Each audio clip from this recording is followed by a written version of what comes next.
Crônicas do Amanhecer. Por Feijão, Centro Espírita Allan Kardec de Balneário Gaivota, 9 de setembro de 2019. Pensamento sobre a morte é uma coisa, ideação suicida é outra. Há uma diferença, no entanto, que precisa ser pontuada. Pensar sobre a morte é algo mais comum. Todo mundo já se viu em uma situação em que imaginou o fim da vida. No entanto, a ideação do suicídio é algo mais grave. Ela surge no momento em que a pessoa pensa que não há mais qualquer valor em se manter vivo. As pessoas sentem que a dor e o sofrimento são impossíveis de ser superados, insuportáveis e intermináveis. Sozinhas, elas não conseguem perceber que podem ter ajuda e que, muitas vezes, está acontecendo na cabeça delas uma distorção da realidade vivida. Em queda no mundo, os casos de suicídio avançam entre os jovens brasileiros. A OMS já deu o alerta: o suicídio é a segunda causa de morte entre jovens. No Brasil, a média de suicídio entre pessoas dos 15 aos 29 anos é de 5,6 mortes a cada 100 mil jovens, 20% acima da média mundial, segundo as pesquisas Pesquisa Violência Letal contra as Crianças e Adolescentes do Brasil e Mapa da Violência aos Jovens do Brasil. Fator importante nessa equação, o Brasil é também o país com a maior prevalência de depressão da América Latina. A doença afeta 5,8% da população e os números elevados também acompanham a escalada do suicídio no país. Na contramão do resto do mundo, a taxa de suicídio entre adolescentes de 10 a 19 anos aumentou 24% entre 2006 e 2015. Hoje, é a quarta maior causa de morte entre os jovens brasileiros, de acordo com o Ministério da Saúde. Assim como na ficção, como foi ilustrada pela série 13 Reasons Why, produção da Netflix, muitos adolescentes estão pedindo ajuda. Os pais, familiares, amigos, colegas e professores enfrentam uma busca por conseguir identificar essas mensagens, que muitas vezes chegam codificadas e mal se traduzem em palavras.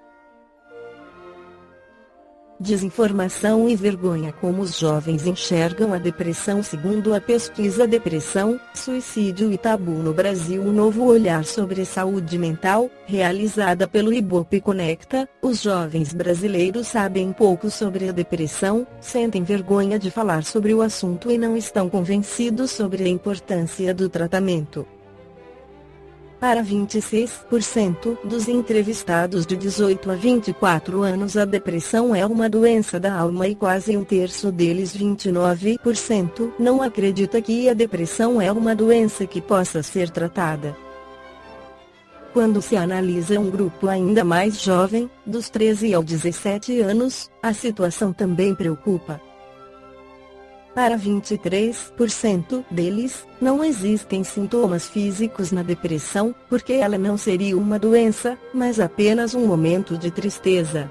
A adolescência e o início da vida adulta são períodos complexos. E quando falamos em suicídio e transtornos de humor, isso inclui aspectos fisiológicos, sociais e culturais, muitas vezes misturados às experiências de traumas ou perdas de nossas próprias vidas. Há, nos jovens, uma força pulsional e uma dificuldade de esperar e transformar esta força em pensamento. A impulsividade é normal no adolescente e é um dos motivos para que a maioridade penal seja a partir dos 18 anos. Os adolescentes precisam de adultos próximos, como pais e professores, que os escutem com paciência e acolhimento e os ajudem a pensar, explica o psicanalista Roosevelt Cassorla no FIPost Brasil. Para o psiquiatra Teng Shei Tung, muitas vezes, características que podem sugerir quadros depressivos e um risco aumentado para o suicídio são confundidas com estereótipos associados a uma determinada faixa etária. o jovem enfrenta essa pressão de ser um adulto pleno e suficiente. É um momento de transição que traz consigo questões existenciais importantes. É um grupo mais vulnerável também por enfrentar um conflito na comunicação.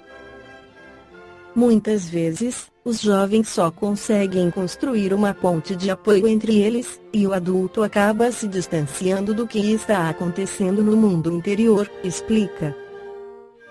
Na quarta parte do Livro dos Espíritos, Allan Kardec questiona sobre as penas e os gozos terrestres e várias perguntas abordam o desgosto da vida. Suicídio.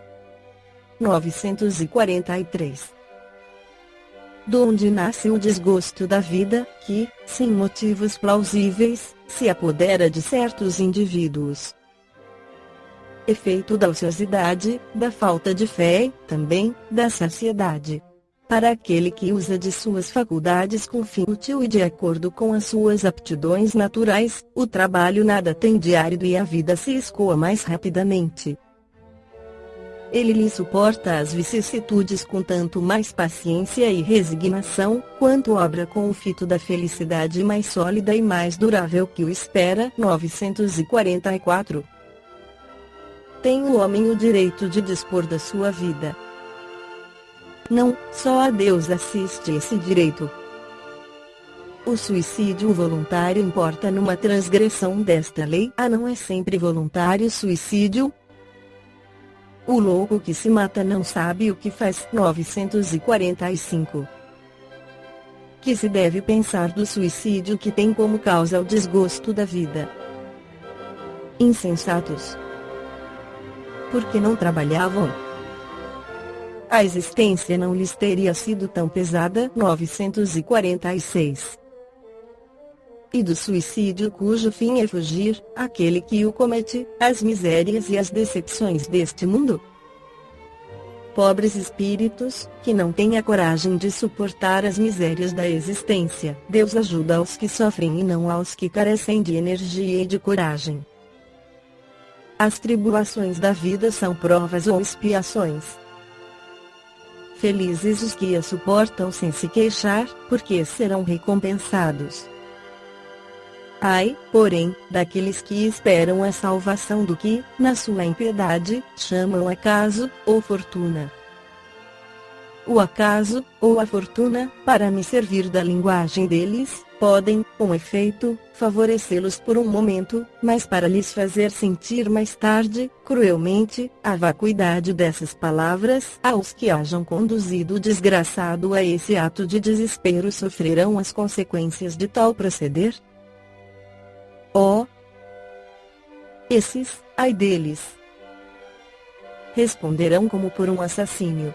Segue Allan Kardec questionando na pergunta 957. Quais, em geral, com relação ao estado do espírito, as consequências do suicídio? Muito diversas são as consequências do suicídio. Não há apenas determinadas e, em todos os casos, correspondem sempre às causas que o produziram. Há, porém, uma consequência que o suicida não pode escapar, é o desapontamento. Mas, a sorte não é a mesma para todos, depende das circunstâncias. Alguns espiam a falta imediatamente, outros em nova existência, que será pior do que aquela cujo curso interromperam. A observação, realmente, mostra que os efeitos do suicídio não são idênticos. Alguns há, porém, comuns a todos os casos de morte violenta e que são a consequência da interrupção brusca da vida. Há, primeiro, a persistência mais prolongada e tenaz do laço que une o espírito ao corpo, por estar quase sempre esse laço na plenitude da sua força no momento em que é partido, ao passo que, no caso de morte natural, ele se enfraquece gradualmente e muitas vezes se desfaz antes que a vida se haja extinguido completamente. As consequências deste estado de coisas são o prolongamento da perturbação espiritual, seguindo-se a ilusão em que, durante mais ou menos tempo, o espírito se conserva de que ainda pertence ao número dos vivos.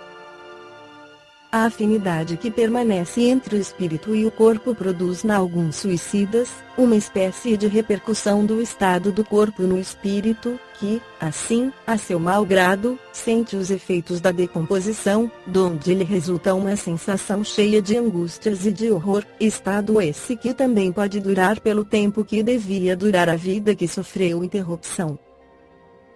Não é geral este efeito, mas, em caso algum, o suicida fica isento das consequências da sua falta de coragem e, cedo ou tarde, expia, de um modo ou de outro, a culpa em que incorreu.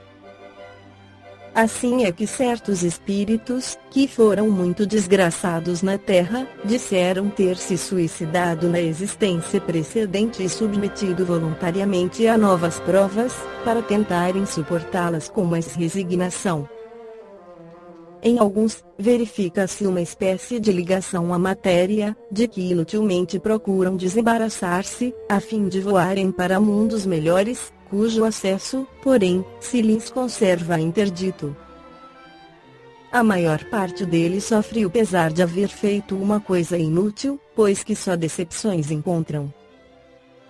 A religião, a moral, todas as filosofias condenam o suicídio como contrário às leis da natureza. Todas nos dizem, em princípio, que ninguém tem o direito de abreviar voluntariamente a vida.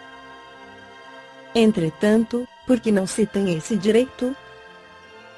Porque não é livre o homem de por termo aos seus sofrimentos. Ao Espiritismo estava reservado demonstrar, pelo exemplo dos que sucumbiram, que o suicídio não é uma falta, somente por constituir infração de uma lei moral, consideração de pouco peso para certos indivíduos, mas também um ato estúpido, pois que nada ganha quem o pratica, antes o contrário é o que se dá, como nulo ensinam, não a teoria, porém os fatos que ele nos põe sob as vistas. Esta foi a crônica do amanhecer de 9 de setembro de 2019. Por Feijão Centro Espírita Allan Kardec de Balneário Gaivota. Que a paz esteja com todos.